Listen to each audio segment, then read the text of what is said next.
شاہ چوں پیش مہمان خویش رفت، شاہ بود و لیک بس درویش رفت۔ اب اس کے بعد ہم اسی قصے کو دوبارہ جوڑ رہے ہیں جو بادشاہ کی حکایت شروع کی تھی مولانا روم رحمۃ اللہ علیہ نے، تو اس کے بعد پھر بہت ساری باتیں آ گئیں، اور خاص طور پہ ادب کے موضوع پر آپ نے بڑی تفصیل سے ہمیں بتایا، اور بے ادبی کی جو تباہیاں ہیں، اس کے نقصانات ہیں، وہ بھی بتائے گئے۔ تو اب یہاں سے پھر وہ قصہ جو ہے کنٹینیو ہو رہا ہے کہ وہ جو مہمان کی بشارت ملی تھی بادشاہ کو کہ ایک مہمان آئے گا اور وہ پھر آ کر تمہاری مشکل کو حل کرے گا، تو یہ سب خواب میں جو انہیں بشارت دی گئی، تو اس کے بعد پھر واقعی وہ مہمان آ گیا، اور یہ مہمان جو ہے یہ اللہ کی طرف سے بھیجا گیا۔ تو اسی لیے یہاں سے جو موضوع ہے، جو عنوان باندھا ہے، اس کا میں بتا دوں کہ بادشاہ کی ملاقات اس طبیب الہی سے جس کو خواب میں دیکھا تھا اور جس کی آمد کی بشارت اس کو دی گئی تھی، یعنی وہ طبیب الہی ہے، اللہ کی طرف سے بھیجا ہوا۔ اب جب وہ آیا تو بادشاہ بہت خوش ہوا، اور اس نے ویلکم کیا، اور بڑی محبت سے، چاہت سے، اور بڑے ذوق کے ساتھ اس سے ملا، اور پھر اس کی خاطر مدارات کی۔ شاہ چوں پیش مہمان خویش رفت، شاہ یعنی بادشاہ جب اپنے مہمان کے پاس گیا، پیش مہمان خویش رفت، اپنے مہمان کے پاس وہ گیا۔ The king went to see his guest, اس کے پاس وہ گیا، اس سے ملا۔ شاہ بود و لیک بس درویش رفت، وہ شاہ تھا، یعنی حالانکہ وہ بادشاہ تھا، لیکن اپنے مہمان سے کیسے ملا؟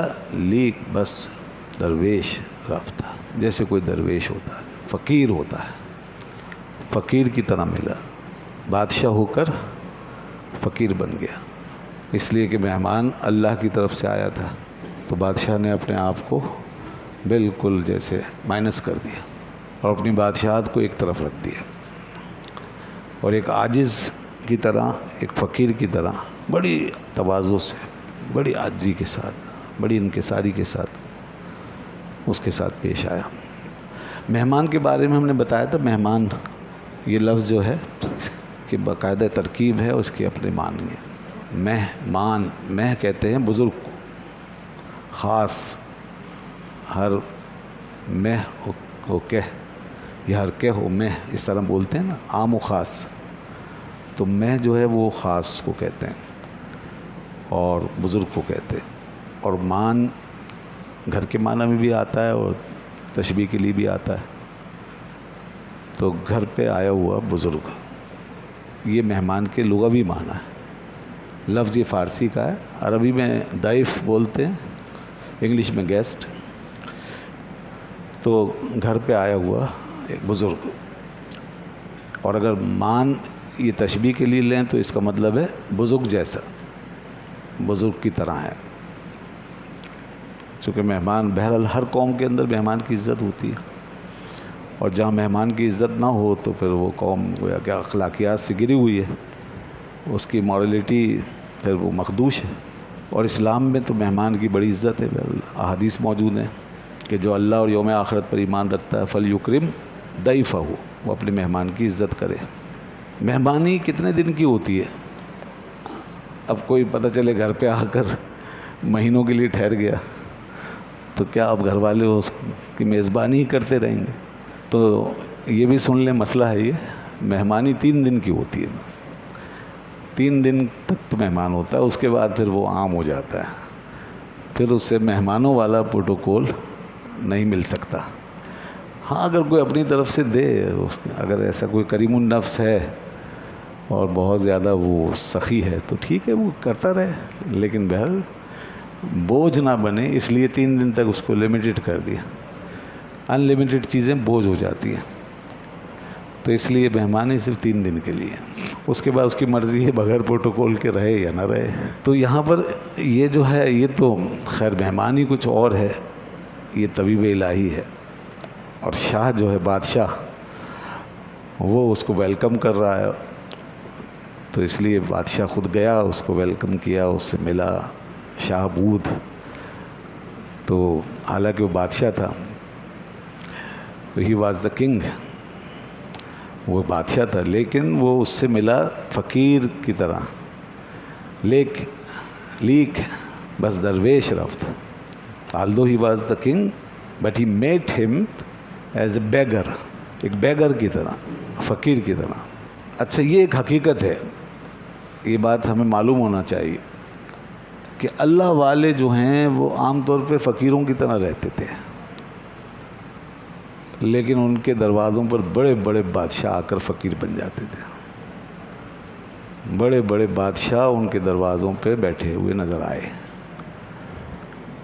اب وہ خود فقیر ہیں، جو خدا کا بندہ ہے، جو اللہ کا بندہ ہے، نیک آدمی ہے، کوئی ولی اللہ ہے، کوئی صوفی ہے، اور اس کے دروازے پر آنے والا بادشاہ بھی جو ہے وہ فقیر بننے پہ مجبور. تو اب بتائیے کہ اس میں فقیر کون ہے اور بادشاہ کون ہے؟ اب جو فقیر ہے وہ بادشاہوں کا بھی بادشاہ ہو گیا گویا، اور پھر وہ جو بادشاہ تھا وہ آ کے اس کے دروازے پہ فقیر بن گیا. اس لیے شیخ سعدی شیرازی نے کیا خوب کہا، بی خانما کہ ہیچ نہ دارت بجز خدائے، اورا گدا مگوے کے سلطان گدائے اوست. بڑی پیاری بات ہے، شیخ سعدی رحمۃ اللہ علیہ کا شعر ہے کہ وہ جو بھی خانما ہے نا، جو مطلب جس کا کوئی گھر بار نہیں ہے اور جس کے پاس کوئی سامان اسباب نہیں ہے، یعنی فقیر، اور وہ خدا کے سوا بس کچھ نہیں رکھتا، اس کا اثاثہ خدا کی ذات ہے، بس دنیا کا کوئی اثاثہ نہیں ہے اس کے پاس، وہ صرف خدا کی ذات پہ بھروسہ کر کے بیٹھا ہوا. اورا گدا مگوئے، اس کو گدا مت کہو، اس کو فقیر مت کہو. یہ کتنا بڑا اثاثہ لے کے بیٹھا ہے تمہیں معلوم نہیں ہے. اس کو فقیر مت سمجھو، اس کو فقیر مت کہو کہ سلطان گدائے اوست.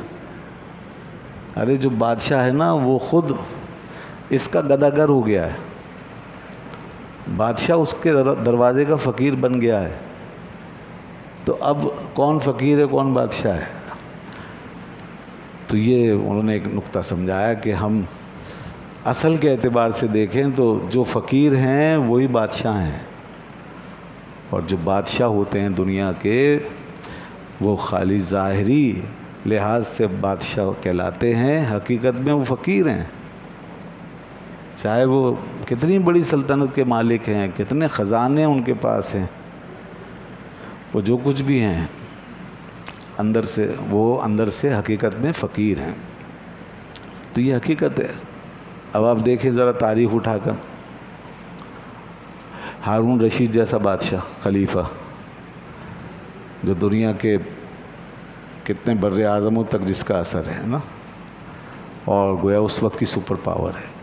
اس سے بڑی طاقت دنیا میں کوئی نہیں تھی اس وقت، اتنا بڑا مسلمانوں کی عروج کا زمانہ تھا، عباسیوں کا دور چل رہا تھا. اب ایسا جاہو جلال والا بادشاہ خلیفہ ہارون رشید، وہ حضرت فضیل بن ایاز رحمۃ اللہ علیہ کے دربار میں بیٹھا ہوا ہے اور ان سے باقاعدہ نصیحت حاصل کر رہا ہے، اور ان سے وہ فرمائش کر رہا ہے کہ مجھے نصیحت کریں، مجھے سمجھائیں. تو انہوں نے ایسی نصیحت کی، وہ آپ پورا قصہ پڑھ لیں، بہت شاندار قصہ ہے، کشف المحجوب میں داتا صاحب نے لکھا ہے، پورا واقعہ لکھا ہے کہ کس طرح گفتگو ہوئی آپس میں. تو بہرحال خلاصہ یہ کہ جب انہوں نے نصیحت کی نا تو بادشاہ بے ہوش ہو گیا، اور بعد میں پھر وہ روتا روتا وہاں سے اٹھا ہے. اتنا اثر ہوا ہے ان کی باتوں کا کہ روتا ہوا اٹھا. اس کے بعد اس نے اپنے مصاحب سے کہا کہ اب مجھے تسلی ہوئی کہ میں نے ایک صحیح معنی میں سچے فقیر سے ملاقات کی. تو یہ تو ان فقیروں کا حال ہے. تو اب کس کو بادشاہ کہیں اور کس کو فقیر کہیں؟ اچھا اس کے بعد دیکھیں آپ، حضرت ابو الحسن خرقانی رحمۃ اللہ علیہ، کتنا بڑا نام، محمود غزنوی رحمۃ اللہ علیہ، دنیا بھر کے فاتح اعظم کہیے ان کو، تاریخ میں کتنا بڑا نام ہے، کتنی بڑی طاقت تھی محمود غزنوی. وہ جناب ان کے دروازے پہ بیٹھے اور ملاقات کی بھیک مانگ رہے ہیں. ایک بس زیارت کی بھیک دے دیں، ایک ملاقات کا شرف دے دیں اور اجازت دے دے بادشاہ اندر آ جائے. یعنی بادشاہ کہہ رہا ہے فقیر کے پاس یہ بادشاہ آ جائے. تو نہیں ملی اجازت. حضرت ابوالحسن خرقانی نے اجازت نہیں دی، وہ نہیں ملے. وہ اپنے حال میں تھے، کوئی کیفیت تھی اس وقت. اس کے بعد اس نے بار بار قاصد بھیجے باہر سے کہ حضرت کی خدمت میں عرض کریں، درخواست کریں. انہوں نے کہا نہیں. اس نے ایک ٹرک استعمال کی. اس نے کہا قرآن مجید کی ایک آیت میں ان کے سامنے پیش کرتا ہوں تو شاید ہی وہ مائل ہو جائیں. اس نے وہ آیت پڑھی، یا ایھا الذین آمنوا اطیعوا اللہ واطیعوا الرسول واولی الامر منکم. اے ایمان والو تم اطاعت کرو اللہ کی اور اطاعت کرو رسول صلی اللہ علیہ وسلم کی اور تمہارے اندر جو اولو الامر ہیں ان کی. اور اس نے کہا کہ دیکھیں اللہ کا حکم ہے اولو الامر کی اطاعت کرنا، تو اب تو آپ مان جائیے اور ہمیں موقع دے دیں. تو حضرت کا جو جواب تھا وہ یہ تھا کہ ابھی تو فقیر اللہ کی اطاعت میں گم ہے اور پھر رسول کی اطاعت ہے. ان اطاعتوں سے فارغ ہوگا تو پھر اولو الامر کا نمبر آئے گا. ابھی تو ہم اس سے ہی فارغ نہیں ہوئے تو پھر آپ کی اطاعت کیسے کر لیں. تو ویلی جواب دے دیا. لیکن تاریخ میں آتا ہے کہ آپ نے اس کو محروم نہیں لوٹایا. اپنا خرقہ جو تھا جو آپ استعمال کرتے تھے وہ اسے بطور تبرک کے عنایت فرما دیا. تو بس یہ بھی اس کا بڑا کام بن گیا. وہ خرقہ شریف لے گیا اور کہتے ہیں کہ اس کے بعد اس کو اس خرقے کی برکتیں حاصل ہوتی رہیں.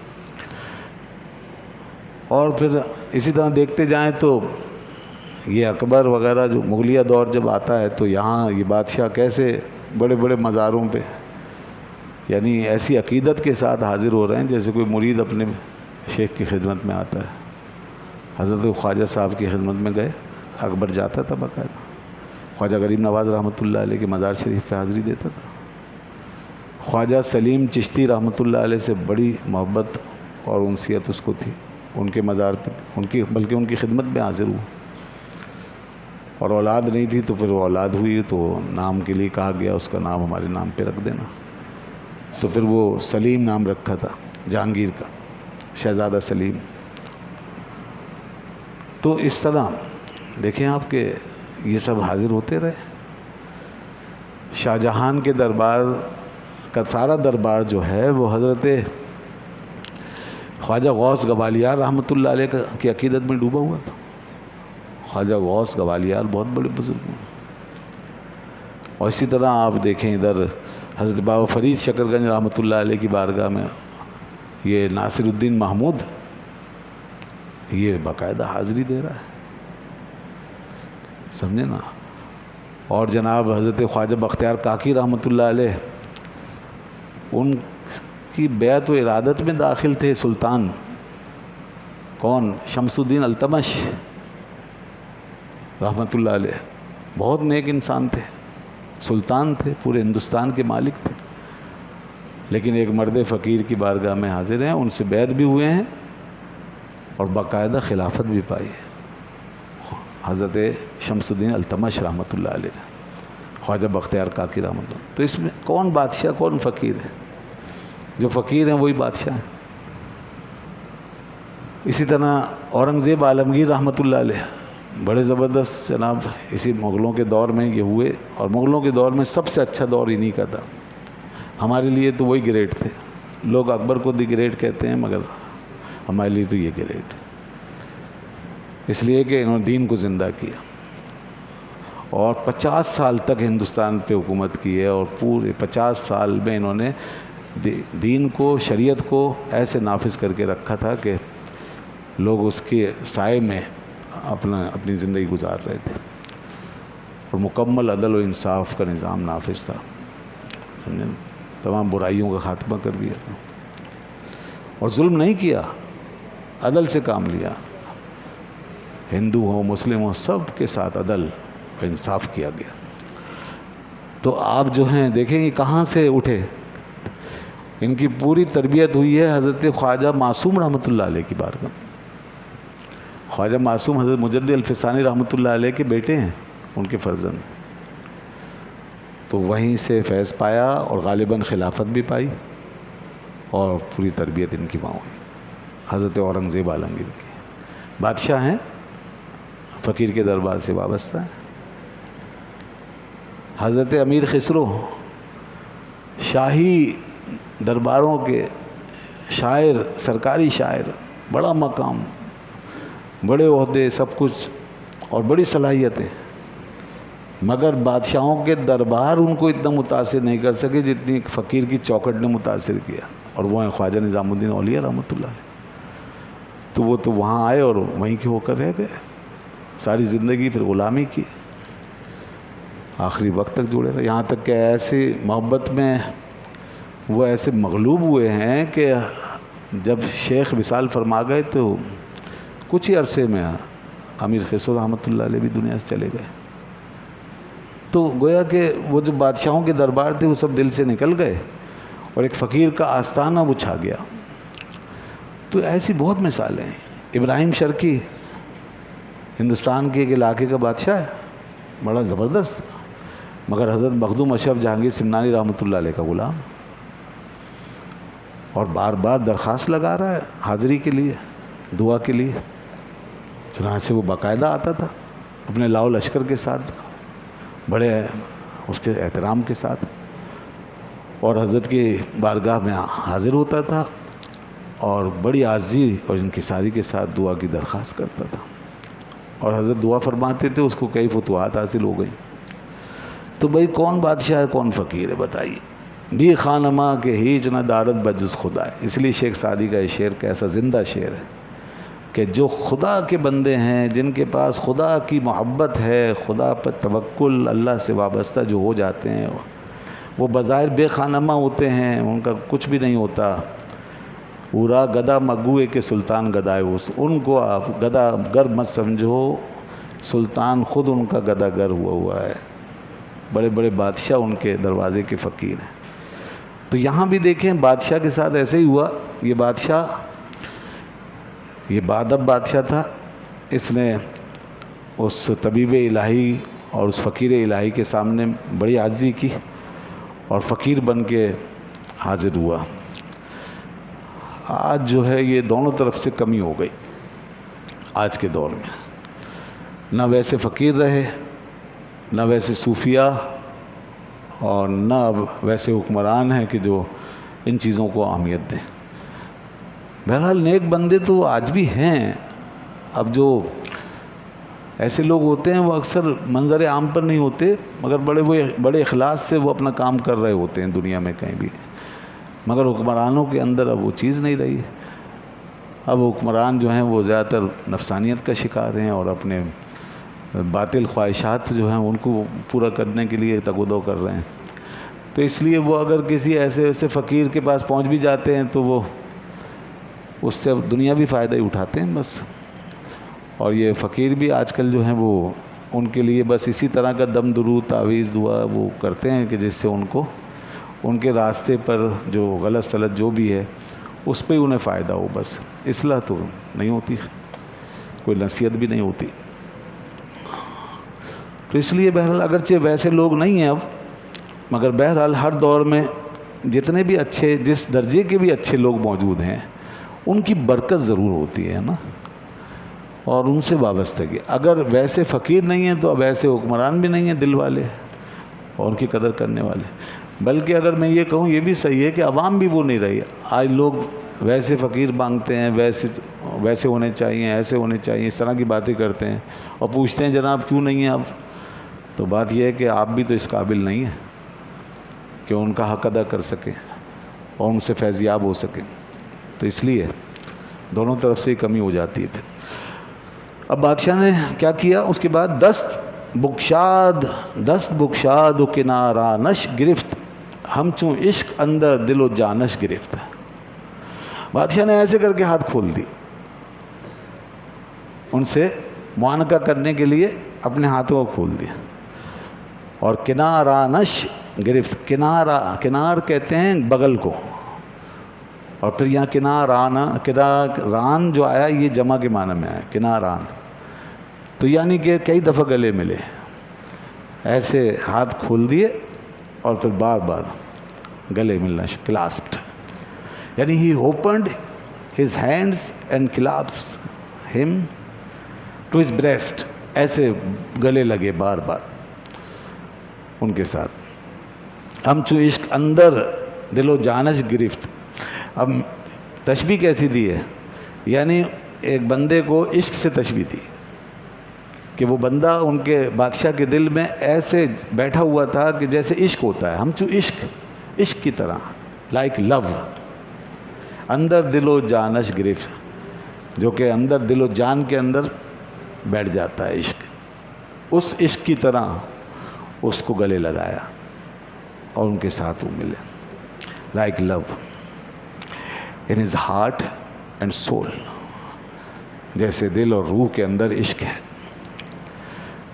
تو یہ عشق کے ساتھ تشبیہ اس لیے ہے کہ عشق ہی وہ چیز ہے جو اندر دل کی گہرائیوں میں اترا ہوا ہوتا ہے، تو اس سے یہ بھی بتا دیا کہ دیکھو عشق جو ہے نا اس کی جگہ وہ دل ہے، یہ اوپر کی جو باڈی ہے، ہمارا جسم یا ظاہری ہمارا ماحول، یہ عشق کا ماحول ہی نہیں ہے، ٹھیک ہے نا۔ تو عشق کی اصل جگہ، عشق کا درد دل جس کو کہتے ہیں، درد عشق جس کو کہتے ہیں، وہ اس کی اصل جگہ ہمارا دل ہے۔ اقبال نے کہا نا، پنہا تہے نقاب تیری جلوہ گاہ ہے، اے درد عشق تیری جلوہ گاہ تہے نقاب ہے، نقاب کے اندر ہے پوشیدہ، اور ظاہر پرست محفل نو کی نگاہ ہے۔ جو آج کل کی محفلیں ہوتی ہیں، لوگ ہیں، یہ تو ظاہر پرست ہیں، ان کی نگاہ تو ظاہر پہ رہتی ہے، مگر تیرا مقام دل کے اندر ہے، جس دل میں تو مکی ہے وہیں چھپ کے بیٹھ رہے۔ وہ کہتے ہیں کہ یہ دل میں ہے نا تیری جگہ، تو وہیں چھپ کے بیٹھ، باہر مت نکل، لوگوں کے سامنے ڈھنڈورا پیٹنے کی ضرورت نہیں۔ تو بہرحال عشق یہ ہے کہ اندر دل میں جگہ پاتا ہے۔ تو اب وہ جو آئی تھی شخصیت طبیب الہی، بادشاہ نے ان کو اسی طرح ویلکم کیا جیسے بادشاہ کے دل کے اندر وہ اترے ہوئے ہیں۔ دست و پیشانیش بوسیدن گرفت، بز مقام و راہ پرسیدن گرفت۔ اب کیا ہوا جناب، اب بادشاہ اپنی عقیدت کا اظہار کر رہا ہے، دست و پیشانیش بوسیدن گرفت، اس کا ہاتھ چوم رہا ہے، اس کی پیشانی کو چوم رہا ہے، اس کی دست بوسی کر رہا ہے، اس کی پیشانی کا بوسہ لے رہا ہے۔ He began to kiss his hand and brow، اس کی ہاتھ کو، اس کی پیشانی کو بوسہ لے رہا ہے۔ وز مقام و راہ پرسیدن گرفت، اور اب اس سے ہم کلامی کا شرف حاصل کرنے کے لیے یا لذت کلام کو بڑھانے کے لیے پوچھ رہا ہے، اس کے گھر کے بارے میں پوچھ رہا ہے، اس کے سفر کے بارے میں پوچھ رہا ہے۔ and inquire concerning his home and journey۔ تو بھائی آپ کے گھر پہ کیا حال ہے، آپ گھر پہ کس طرح رہے، آپ کے اہل خانہ، اور اسی طرح آپ کا سفر کیسا رہا۔ اب حالانکہ ان کے بارے میں بادشاہ جانتا تھا کہ یہ کس طرح کی ہستی ہیں، اور خواب میں ان کا بتا دیا گیا تھا، مگر یہاں پر حضرت مولانا روم رحمۃ اللہ علیہ جو نقطہ سمجھا رہے ہیں وہ یہ کہ لذت ہم کلامی ایک بڑی چیز ہے نا، یعنی جب ایسی کوئی ہستیاں ہوتی ہیں نا تو ان سے کلام کو تھوڑا سا بڑھایا جاتا ہے، موقع نکالا جاتا ہے تاکہ ان کے ساتھ مخاطبت کی لذت، ہم کلامی کا شرف وہ بڑھے زیادہ سے زیادہ۔ تو اس لیے وہ یہ سب کچھ کر رہا ہے، اور آگے بھی آ رہا ہے کہ پوچھتا پوچھتا آگے لے گیا ان کو۔ تو یہاں پر یہ بتایا گیا ہے، شیخ سعدی کا ہی شعر ہے اس حوالے سے دیکھو، سخن دراز کشیدے ہم چنا باقیست، کہ ذکر دوست نہ یارت بہیچ گو نہ ملال۔ سعدی نے کیا خوب فرمایا کہ ہم سخن دراز کشیدے، بات لمبی کرتے ہیں محبوب کی بات، محبوب سے بات یا محبوب کی بات جتنی بھی کرتے ہیں نا پھر بھی اتنی ہی باقی رہ جاتی ہے، ہم چنا باقی، اس میں لذت ہی کچھ ایسی ہے. دیکھ لیں آپ، یہی حال ہے. جو عشق رکھتا ہے وہ ذکر سے کہاں اس کا دل بھرتا ہے. رب سے محبت ہے تو رب کے ذکر سے دل نہیں بھرے گا. جتنا بھی آپ اس کی بارگاہ میں حاضر ہوں اور اس سے ہم کلام ہو رہے ہوں دل ہی دل میں، آپ سب کیا حال یہی رہے گا کہ جیسے ابھی کچھ ہوا ہی نہیں. اور اسی طرح دنیا میں جو اللہ کے محبوب بندے ہیں ان کے ساتھ بھی آدمی ایسے مشغول ہو جاتا ہے اور پھر وہیں کا وہیں پھر دوبارہ پیاس ویسی کی ویسی رہتی ہے. وہی کہہ رہے ہیں کہ ذکر دوست نہ یارت بہیج گنا ملال، کہ دوست کا ذکر بالکل بھی ملال پیدا نہیں کرتا. اچھا، دنیا کا ذکر کرتے ہیں تو آدمی کا دل بھر جاتا ہے، یا دنیا والوں کے ساتھ بیٹھ کے آدمی کا دل بھر جاتا ہے، لیکن اللہ والوں کی خدمت میں انسان بار بار آتا ہے، بار بار ان کو دیکھتا ہے اور ان سے محظوظ ہوتا ہے روحانی طور پر. یہ روحانی تاثیر ہے بھائی. موسیٰ علیہ السلام کا واقعہ معلوم ہے نا. اللہ تعالیٰ نے پوچھا وما تلک بیمینک یا موسیٰ، اے موسیٰ آپ کے سیدھے ہاتھ میں کیا ہے؟ اللہ تعالیٰ خوب جانتا ہے، مگر اللہ تعالیٰ کسی حکمت سے سوال فرماتا ہے، پوچھتا ہے. تو انہوں نے بتایا اور انہوں نے کافی کچھ کہنا شروع کر دیا. قال ہی عصائی اتوکل علیہا واہش بہا علی غنمی ولی فیہا مآرب اخری. یعنی ایک سوال تھا، ایک بات تھی، اس کا جواب ایک ہی بات میں ہو سکتا تھا، مگر انہوں نے 3-4 جملے کہہ دیے اور وہ عصا کی پوری تفصیل و ڈیٹیل بیان کر دی. کیوں؟ بظاہر یہ کلام جو ہے زائد ہے، زائدہ ضرورت ہے، لیکن عاشق کے دل سے پوچھے نا، وہ کس کی بارگاہ میں ہے؟ اپنے محبوب کے حضور میں ہے. اللہ سے بڑا کون محبوب ہے؟ اللہ اللہ. اور اس کی بارگاہ کی لذت سے زیادہ کس کی لذت ہو سکتی ہے؟ تو اب اللہ کا کلیم، اللہ کا نبی ہے، عاشق بھی ایسا کہ اس کے جیسا کوئی عاشق نہیں پھر. اور پھر سامنے جو محبوب ہے وہ خدا کی ذات ہے. اب وہاں یہ موقع حاصل ہوا ہے تو وہ پھر دل بھر کے بول رہے ہیں. اللہ نے بھی یہ نہیں فرمایا کہ کلیم اتنی بات کرنے کی کیا ضرورت ہے، نہیں، کیونکہ خدا بھی جانتا ہے میرا بندہ میری محبت میں مخمور ہے اور مجھ سے شرف ہم کلامی بڑھا رہا ہے. تو وہ کریم ذات اس نے پھر کرم فرمایا. تو اس سے نقطہ پتہ چلا کہ اس طرح بھی ہوتا ہے کہ لذت ہم کلامی جو ہے وہ ایک چیز ہے جس کو عشق اور محبت کے دل سے پایا جاتا ہے. تو اس کا مطلب یہ ہوا کہ ہماری بوریت اگر کہیں پیدا ہو رہی ہے ایسی چیزوں میں تو اس کا مطلب یہ ہوگا کہ ہماری محبت کم ہے. اگر بوریت ہو رہی ہے تو محبت کم ہے، ذوق کم ہے. ادھر سے کمی نہیں ہے، ادھر تو سب جمال ہی جمال ہے، کمال ہی کمال ہے، شیرنی ہی شیرنی ہے، لذت ہی لذت ہے. ادھر ہمارے ذائقے میں کمی ہے، ہمارے ذوق میں کمی ہے، ہماری روحانی جو دنیا ہے وہاں پر لذت حاصل کرنے کی جو پوٹینشیلٹی ہے وہ کم ہے. تو اس لیے ہمیں اس پر توجہ دینی چاہیے اور اپنے اندر کمی کو محسوس کرنا چاہیے کہ آخر کیا وجہ ہے. اس کے مختلف اسباب ہوتے ہیں ظاہر ہے. جیسے ایک سبب یہ ہے کہ لقمہ حرام اگر چلا جاتا ہے نا آدمی کے اندر تو اس سے بھی روحانی حضوری کی جو لذت ہے وہ کم ہو جاتی ہے یا ختم ہو جاتی ہے. اور بسا اوقات ہمیں معلوم نہیں ہوتا. اور چونکہ ہم ایسے ہی رہتے ہیں خشک عام طور پہ تو ہمیں اس کا اندازہ نہیں ہو پاتا. وہ طبیعتیں جو بہت لطافت میں ہیں، غایت لطافت میں، اور جو محبوب کی حضوری کی لذت سے پوری طرح آشنا ہے، ان کو بال برابر چیزوں کا بھی فرق محسوس ہو جاتا ہے. کوئی ایسی ویسی بات ہو گئی ہے نا اگر ان کے ساتھ، ان کے ماحول میں، ان کے معاملات میں، تو وہ اس کا فرق پا لیتے ہیں. وہ جیسے نہیں سگنل ہمارے جو ملتے ہیں نا کبھی تو ہم پھر آرام سے سنتے دیکھتے ہیں چیزوں کو. آج کل کے کمیونیکیشن کے اس دور میں تو کہیں سے کوئی ایسا ہوا کہ کوئی رکاوٹ آ گئی، کوئی ہوا چل گئی اور سگنل ڈسٹرب ہو گئے تو فوراً ارتعاش شروع ہو جاتا ہے. اور آپ کی جو آواز ہے، ساؤنڈ کی جو کوالٹی ہے وہ متاثر ہو جاتی ہے، یا پکچر کی کوالٹی ہے. تو روحانی دنیا میں اسی طرح کا کنیکشن ہے. اب کہیں سے بھی کوئی خلل آتا ہے تو بس وہ ان کو فوراً اس کا ادراک ہو جاتا ہے.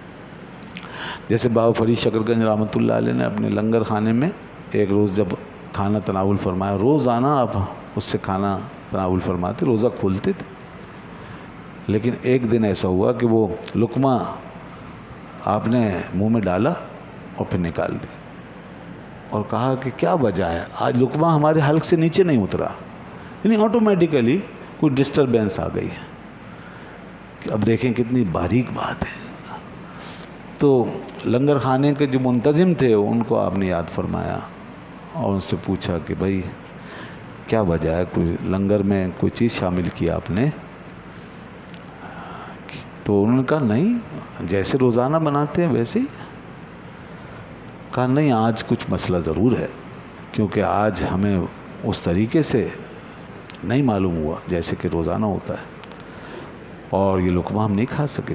تو پھر اس نے ذہن پہ زور ڈالا تو کہا حضور وہ نمک نہیں تھا تو وہ پڑوس سے ادھار لے لیا.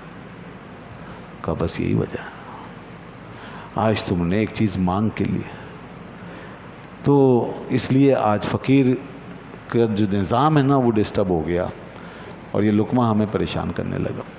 تو دیکھیے یہ ایک مثال بھی ہے، ایک واقعہ ہے اپنی جگہ لکھا ہوا ہے، لیکن اس کے ساتھ ایک تمثیل، ایک مثال بن رہی ہے کہ روحانی نظام کی بڑی لطافتیں ہوتی ہیں اور اس کے بڑے لطیف اور خفیہ کنیکشن ہوتے ہیں جو پھر ڈیپینڈ کرتے ہیں آپ کی پاکیزگی اور آپ کی پیوریفیکیشن پر، آپ کتنی پاکیزگی کے ساتھ چلنا. اب بتائیے جو اس کیفیت میں ہو روحانی نظام میں وہ تو محسوس کرے گا، اور باقی جیسے کہ ہم پتھر جیسے لوگ، ہمیں کیا پتہ چلے.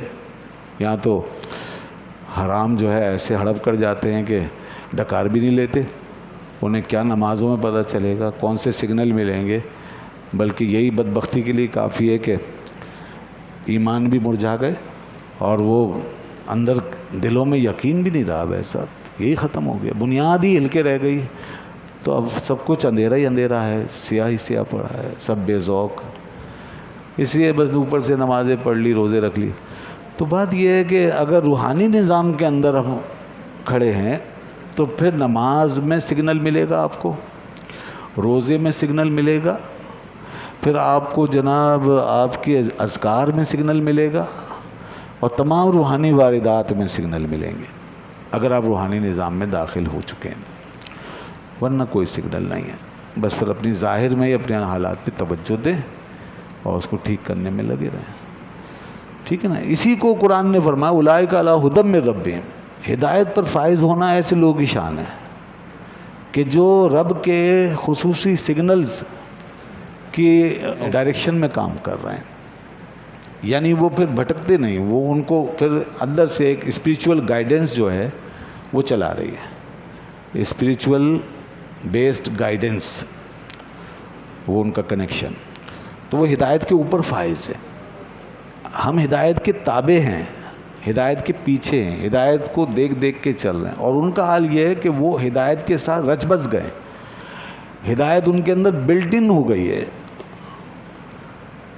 اور اب ہدایت ان کے لیے خود ایک رہنما اندر سے بن گئی ہے جو ان کو باقاعدہ سگنل دے رہی ہے اور ان کو سمجھا رہی ہے اور گائیڈ کر رہی ہے. یہ کیفیت ہو گئی.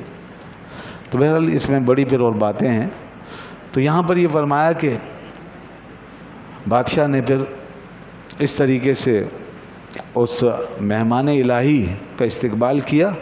دست و پیشہ نیش بوسیدن گرفت کہ he began to kiss his hand and brow. اور پھر اس کے بعد اس سے پھر وہ بات کی کہ بھئی آپ کا حال، آپ کا گھر، آپ کا سفر، and inquire about his home and journey. پرس پرساں می کشیدہ اشتا بصدر، گفت گنجی یافتم اما بصبر. اللہ پرس پرساں، پوچھتے پوچھتے، اب سوال کرتے کرتے، with many a question. اب وہ سوال کرتے کرتے بادشاہ پوچھتا جا رہا ہے، بات کرتا جا رہا ہے اور ان کو لے کے چل رہا ہے. می کشیدہ اشتا بصدر، صدر مقام پر لے آیا، ڈائس پر آگے. تو with many a question the king led him to the dais. Dais پر لے آیا، صدر مقام پر لے آیا. گفت گنجی یافتم اما بصبر. کہنے لگا میں نے خزانہ تو پایا، گنجی، گنج کہتے ہیں خزانے کو. خزانہ میں نے پایا لیکن صبر کے ساتھ پایا ہے. یہ خزانہ بڑے صبر سے ملا، یعنی آپ آ گئے اللہ کی طرف سے مہمان بن کے میری رہنمائی کے لیے، بس یہ خزانہ ہے. اس میں میں نے صبر کیا، صبر کے ساتھ یہ مجھے نعمت ملی. گنج جو ہے نا، گنج یہ ہندی کا لفظ بھی ہے اور فارسی کا لفظ بھی ہے. گنج ہندی میں گنج اس کو کہتے ہیں بال خورے کو، بال خورا، یعنی وہ بیماری ہے نا جس میں بال نہیں اگتے، تو اس کو کہتے ہیں گنج. اور فارسی میں گنج کہتے ہیں خزانے کو. گنج، گنج گرا مایا، یہ اس ترکیبیں استعمال ہوتی ہیں. گنج بخش، گنج بخش فیض عالم مظہر نور خدا، حضرت داتا صاحب کا لقب ہے گنج بخش. اور گنج شکر بھی کہتے ہیں، بابا فرید شکر گنج رحمۃ اللہ علیہ کے لیے شکر گنج یا گنج شکر، یعنی شکر کا خزانہ. وہ مشہور واقعہ ہے نا شکر کے حوالے سے ان کا. تو گنج جو ہے وہ خزانے کو کہتے ہیں.